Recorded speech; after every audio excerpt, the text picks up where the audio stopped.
title. My story stems from yesterday. I got asked to speak last minute at a beginner's meeting, and I recorded it, and I really resent myself for saying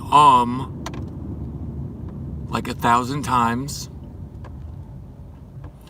So this is a second stab at it, and because I would like to be better at relaying my story so that someone can get something out of it in an honest fashion.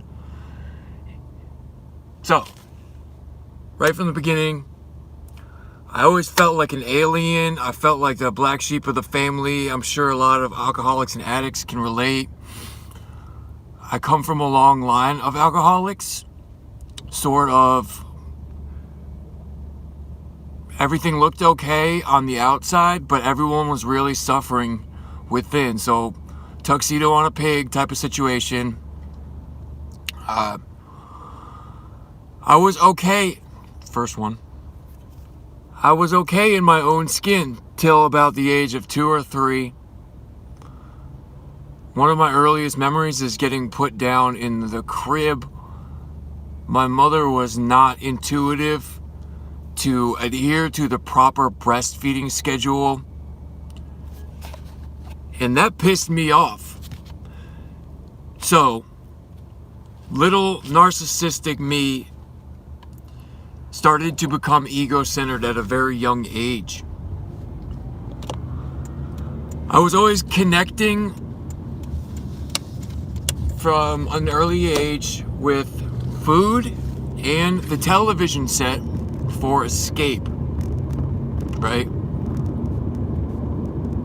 My disease tells me I don't have a disease, and it also wants more of anything that will get me away from life on life's terms, which is here and now, which is exactly what I'm training for in meditating. That's 2. In yoga teacher training.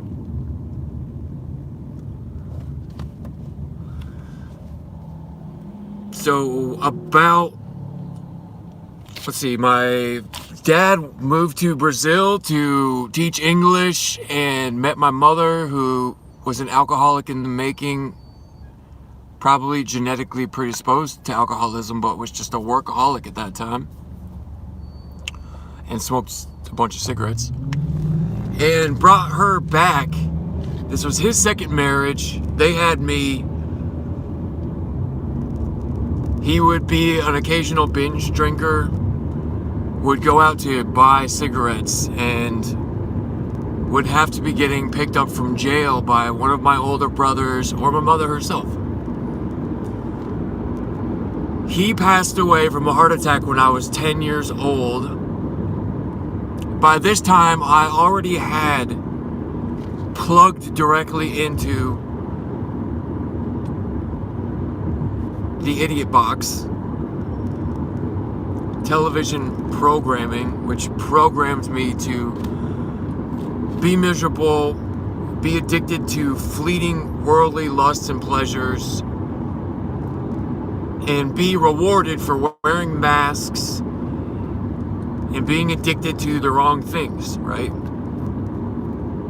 At least indoctrinate me to be addicted to exercise or spiritual work. But I didn't have meditation parents, and a lot of the neglect that I dealt with wasn't your garden variety belt or slap upside the head abuse. That's 3. It was more just emotional neglect, and whenever I spoke about how I felt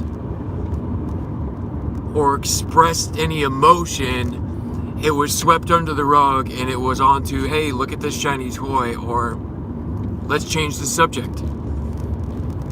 But being as I had alcoholic parents, they could only transmit what they had, and now in hindsight, thanks to this program, I understand that they were sick and suffering as well.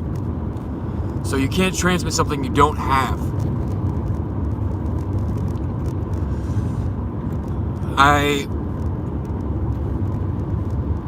bonded or connected with food from an early age, escapism in the form of video games as well. Sugar was a huge one. Even now, at the ripe age of 40, I struggle with intermittent fasting and coming off of intermittent fasting and mindlessly consuming carbs like crazy, even though they're fair trade and organic. The disease that was for plays these tricks on me. So I'm still a sick puppy and I have a lot of work to do. 10 years old, my father dies of a heart attack, and I was already so used to these coping mechanisms and burying down emotions that I didn't even cry. I sat there and watched cartoons with my father's corpse for like God only knows how long. My mother was the one to make the discovery. I was zoned out at the television set. It seemed odd that he wasn't moving for an extended period of time, but that's a memory I'm going to have to walk back down and reparent at some point in my future. So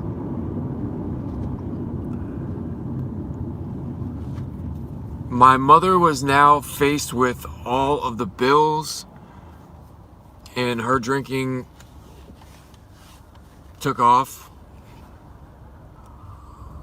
I remember thinking things were weird.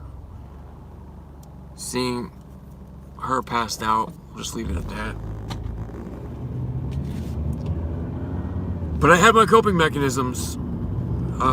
Blindly, that was 5 filler words. Blindly watching television and never really wasn't trained on healthy coping mechanisms. Since I'm halfway to my cold plunge, I'm gonna 13 was the first time my mind altered myself. How many minutes are we at? 7. Commercial weed and my friend Nutty Buddies never tasted so good. From that moment on, a dark recess of my brain, probably my lizard brain, was always planning on or plotting a way to mood or mind alter myself, up until one of my pothead friends, Katie, and I stole her mother's vermouth at the age of 14. I was 14 or 15. And we refilled it with water, which parents are pretty hip to pretty quickly. So we had to find an older gentleman to buy us, namely me and my guy friends, because my other circle became potheads.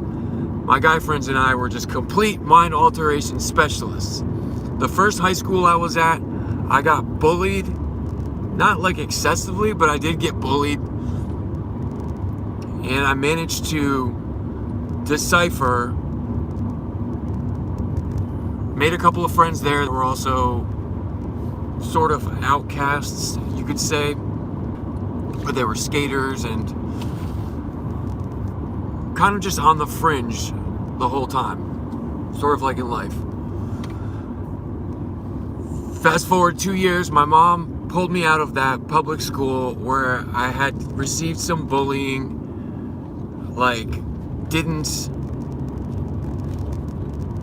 wasn't raised with shit. So I tried to do some things, I tried to try out for the football team or something, but I didn't know the first thing about football. And my older brother, who was the football guy, was already into his college years and didn't have the time to really take my dad's role in that situation. So I doubled down and turned back to the weed and the drinking and the drugs from an early age. When I switched high schools, I was now at a Catholic school, and I always wore masks, so I had studied the cool kids at the first school, and now I had an opportunity to reinvent myself anew, which I did. And it went okay. I lost my virginity, which was not initiated by me, but bless her heart, because that gave me like a surge of confidence to then go out and actually make moves and end up with my first high school crush, who was just had extreme daddy issues, didn't know how beautiful she was, and that was another part of the story that I don't want to get into for privacy reasons too much. But we had like this smoker's corner at the Catholic school, and it was, in retrospect, really loser's corner, but we would all sit around and smoke cigarettes before class and smoke our commercial sticks and pebbles weed, and there would be seeds popping everywhere. May or may not have a bowl, may have to use a can and poke some holes in it. Occasionally there would be a concoction of various types of liquors stolen from somebody's parents' liquor cabinet, or there would be LSD, there would be ecstasy sometimes before school. So those Catholic school kids were wide open when I got there. And of course the sex came into the situation. There was various outside issues, and I was speaking like I'm in an AA meeting because that's what last night's commitment was. So throughout high school, basically, when I was 14, I got wisdom teeth removed. I ate the entire bottle of Percocets in 2 days. I knew I loved that feeling, and I sought it out again. It wouldn't be until I broke my neck at the age of 19 that I really got heavy into other outside issues, because they were cheap and powerful back home, but where the pills were handed to me. I would snort an occasional bag of heroin throughout high school, Holyoke, Massachusetts, nickel, that was the sixth filler word, nickel dimes of crack that were just what is like $40 here in North Carolina. And with the ease of accessibility, I was able to get a lot of drinking and drugging and emotional stagnation rolling throughout my high school and into my college career. So my mother started going to Al-Anon sometime throughout that period. Thank God, because she kicked me out of her home. And what was it? 19, I got my own apartment in Western Massachusetts. I also had help from my family to get my now third vehicle. I had wrecked 2 of them, not drinking, but just being a knucklehead.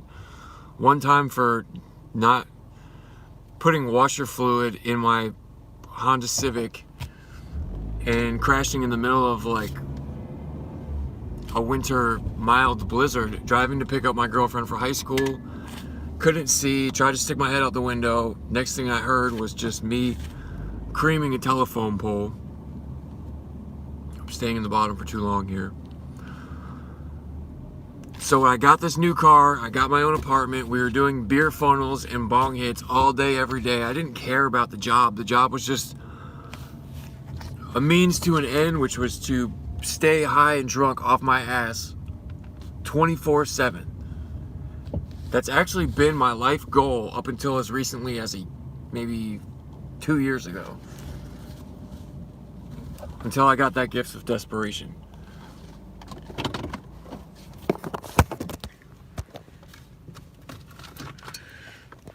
This will probably be about 13 minutes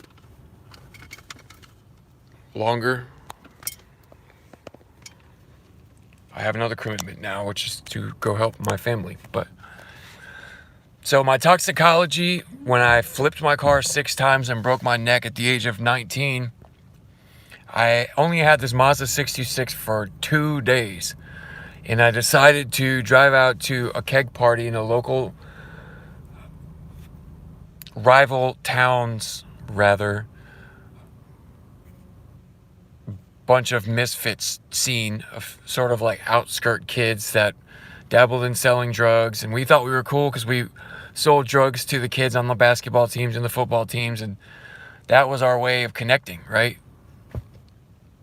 So the toxicology said that I had benzos, marijuana, ecstasy, cocaine, 0.26 blood alcohol content. Hours later in the hospital, I was toe tag dead at some point when they scraped me off of the highway, but then I guess they restarted me in the ambulance, and I was to wake up from that coma 2 weeks later to a nurse who my first thought was like, wow, she's really hot, because of course seeking validation from everything besides myself, always worried about the wrong shit. That's been like my MO for my entire life.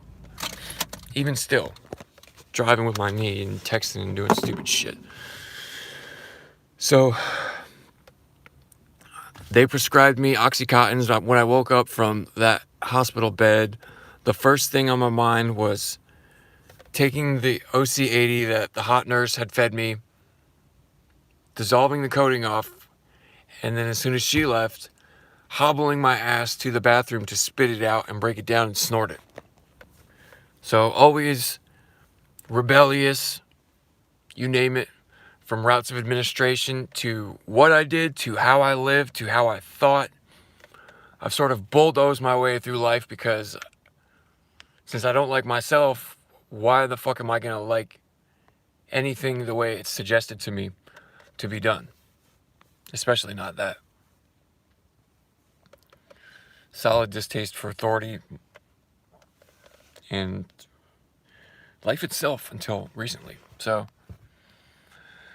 the being prescribed Oxycontins lended itself very nicely to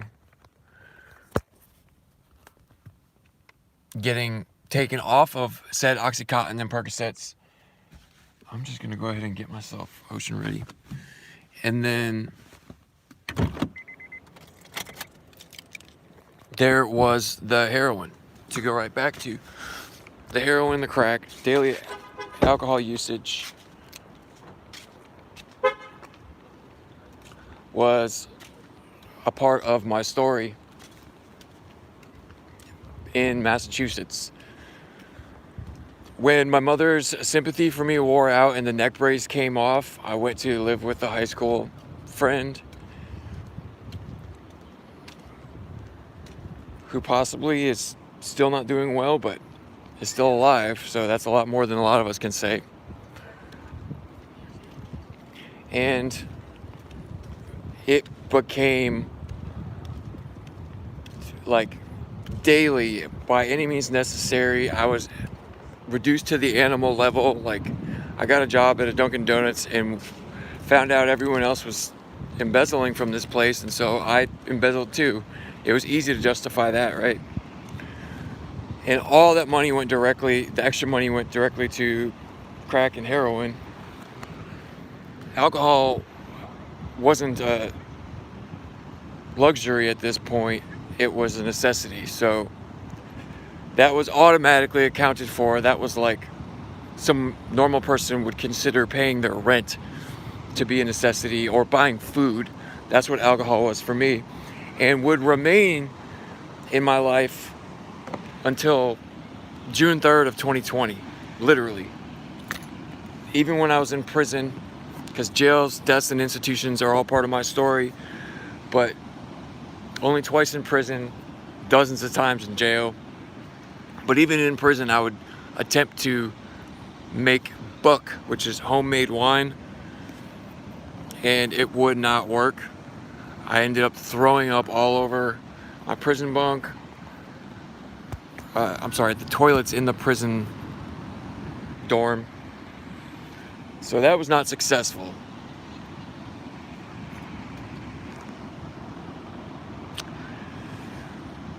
So fast forward to getting out of the neck brace and just being in a horrible living situation in Chicopee, Massachusetts, by now I was coming up on the age of 20 or so.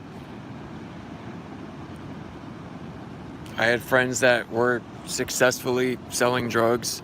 I was not, so I was just a low-time thief at this point, and working whatever job I could just to provide for my habits. My mother and extended family saw fit to ship me off to Missouri because the location was the problem. Or at least they had enough seeing me destroy myself. And so I went across the country to Missouri after failing out of college because of my neck injury and that destroying that car, getting set up with an apartment, a car, and a college career, and flipping it all on its head, literally, and doing the C6, C7, breaking my ribs, breaking my collarbone, reinstilling that flame, that love for opiates at the age of 19. It didn't take me very long in Missouri, being as the drinking age was 18, I believe, or maybe I was even 21 at this point, but that's how much inventory I need to write, is to remember these things. It didn't take me very long to lose the job that I was entrusted with there. It was a great job at a car factory. I still owe an amend to the person who put his reputation on the line to get me fast-tracked in the door, because the moment I got that first paycheck, I sought out Oxycontin 80s and 8 balls of cocaine at that job. So the moment my name got pulled for the first drug test, there went that. Put some of my extended family into a bad spot. Still haven't made those amends, but so long story short, they shipped me off to here, to where I am now, which is Wilmington, North Carolina, 17 years ago. And that entire time was just a string of codependent type of behavior, bad relationships, namely the relationship with alcohol, which was a daily thing, unless I was in jail or in a detox, which I've been involuntarily committed to once or twice, as recently as 2015. So I'm still a sick puppy and I have a lot of work left to do. That was a long time in the bottom. So now what has been working for me has been, I have a daily reflections morning Zoom meeting that I'm on a few times a week, 7:30 to 8:30. It's great to have a routine. It has been for me. In a daily Zoom meeting that focuses on steps 3 and 11. It's at 3 o'clock, which is actually just here in a few minutes. Sorry, an hour. I lied. It's not for an hour. Even though I was one of those people who said that Zoom would never work for me, after June 3rd of 2020, when at my darkest moment, that's the last bit of bottom I guess I can speak of. Many prison sentences, jail sentences, and a couple times in prison, lots of times in court throughout these years here in Wilmington. I have been homeless more than once. I think both of them were during the same codependent relationship. So although I was kind of homeless to begin with and cohabitating with someone that we had taken hostage of each other, whenever we would fight for whatever God-given reason, I would immediately excommunicate myself, consider myself homeless, and proceed to do that.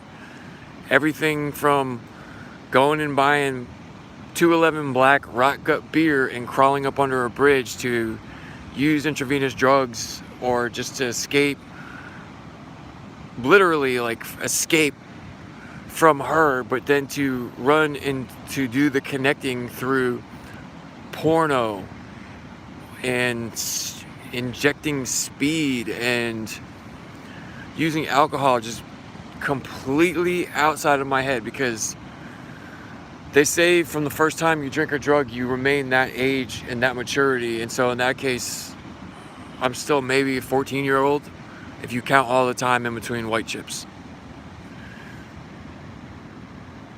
I even failed out of college again here,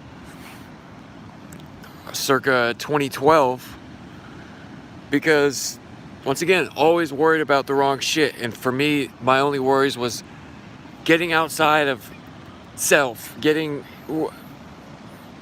mind altered in any way possible. Whether you had uppers, downers, lefters, or righters, I just couldn't be here. Any place but here was my problem. It didn't matter what you had. My only question was, how much do you have? So, still to this day, I have toxic tendencies, and I'm a liar, a thief, and sometimes a whore. But I've had enough pain in my life that if I'm gonna finish what my dad couldn't finish, and potentially even had a heart attack as a result of a lot of unresolved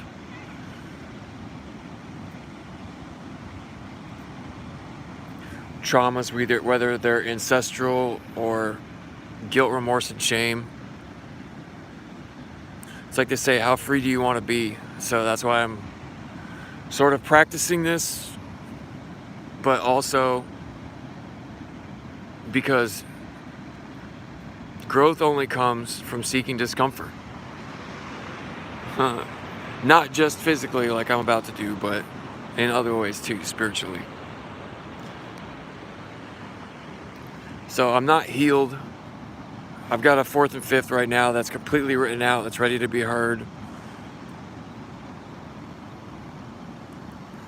My last sponsor's given me the okay to find someone else to work with because he's come upon some health issues. But that's what I'm doing. I just drug tested myself. I'm happier today and I sleep great. And by the way, I'm on day 51, completely free from mood and mind altering substances. And part of the beauty of quitting the weed is that I remember things. Like, I wake up and I can remember so much of my dreams now, and my subconscious is giving me little hints. I'll wake up with a song stuck in my head, and then I'll play the video, and it'll be like mind-blowingly apparent, getting like signs from source. It's just such a beautiful life, and I don't want to go backwards. And I have this recovery-based YouTube channel, and I haven't been doing enough with it. So last night kind of spurred on in me to practice and perhaps to share some more of my story in a more authentic way. The first time I did it on this channel, which I do need to put a tile or a thumbnail at some point around here, there was still a lot of more distortions in me. And even I stayed in the bottom more in terms of like, from an egoic standpoint, because where my values are placed was in completely wrong locations. So hopefully somebody got something from this. It's coming up on 30 minutes. If I left something out, I'll play this back and maybe I'll think of some things that I forgot. But today I go to meetings, I pray daily, and I seek discomfort. So a lot of that is sticking out my hand, asking for phone numbers, picking up this cinder block of a phone and not doing something mind-numbing like just watching YouTube videos or trying to laugh on TikTok, but actually reaching out to other human beings, because one of my favorite lines from a book I can freely share here, A Course in Miracles, is that heaven is entered 2 by 2. So anyone that sees fit can reach out to me. If you missed my story, then I urge you to play this back. I'm going to leave it up because, yeah, I can't be ashamed of my shadow self. I'm actually trying to remember more of it, doing more inventory to forgive those parts of myself. I think the fact that I had a dream about my ex, who's in jail right now, who I almost died with, or we could have both died many times, is my subconscious telling me that I need to face these parts of myself. It's one thing to just go do cold exposure or go do a bunch of sets at the gym. It's another to mentally review, to bring conscious awareness, bring that light of our conscious awareness to all of our shadow aspects. Because whatever we sweep under the rug, shove under the rug, whatever you want to describe it as, it adds to our shadow. One of my mentors relates it to living in a house, as I said in the beginning, with my family, tuxedo on a pig. Everything can look fine externally, but it's like living in the ground floor of a house, and that house has a basement.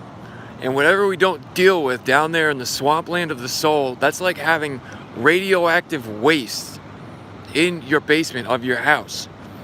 And so it's eventually going to do harm. You cannot inhabit that house until you clean out that radioactive waste, or you will get very ill health effects, and good luck thriving and living a prosperous life in that household. So you're only as strong as your foundation. I'm not claiming to be like some recovery guru. This is just a place for me to document my journey and also keep myself accountable. Done.